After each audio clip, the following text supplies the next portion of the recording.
Comment dire en chinois? Les buzzwords. Bonjour à toutes et à tous, bienvenue dans le cours de chinois hebdomadaire. Tout le monde rêve de liberté financière. Liberté, 自由, financier, 财务. 财务自由, liberté financière. En Chine, on a une façon ludique pour définir ces différents niveaux.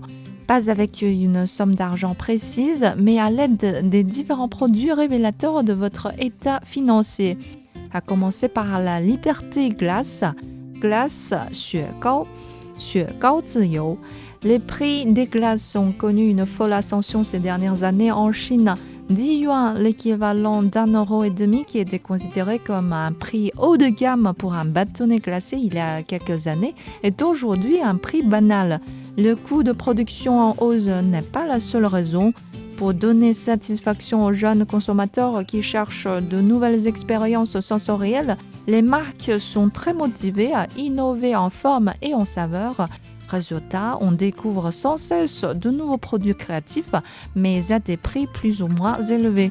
Quand vous avez les moyens d'acheter ces glaces coûteuses sans hésitation, vous êtes considéré comme ayant la liberté glace, 雪糕自由, donc un certain niveau de liberté financière.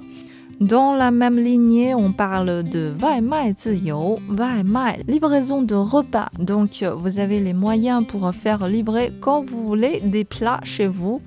Et 视频网站会员自由, 视频网站, des sites de vidéos comme Netflix, Canal+. Donc, vous avez cette liberté de vous abonner à ce genre de service vidéo dès que vous voulez, sans regarder les prix. Et lorsque vous êtes vraiment fortuné et que vous pouvez acheter un bien immobilier dès que celui-ci vous plaît, vous êtes presque au top de la liberté financière. 住房自由, 住房, un bien immobilier. En effet, ces expressions ont été inventées plutôt pour râler contre l'envolée du coût de la vie. Il y a bien sûr de l'autodérision. Et l'histoire a commencé début 2019, période du Nouvel An chinois. Les fruits importés comme cadeaux festifs très populaires étaient beaucoup consommés en ce moment, surtout les cerises venant du Chili. Au moins une dizaine d'euros le kilo, les internautes se moquaient en disant qu'ils n'avaient même pas la liberté financière pour acheter ces fruits de luxe autant qu'ils voulaient. Le terme liberté cerise, 车厘子自由, est vite devenu un hashtag tendance sur les réseaux sociaux. Donc, quand vous voulez vous plaindre auprès d'un ami chinois d'un achat onéreux, utilisez ce terme, la liberté machin, du genre c'est trop cher le carburant, quand est-ce que je peux avoir la liberté carburant? 加油自由.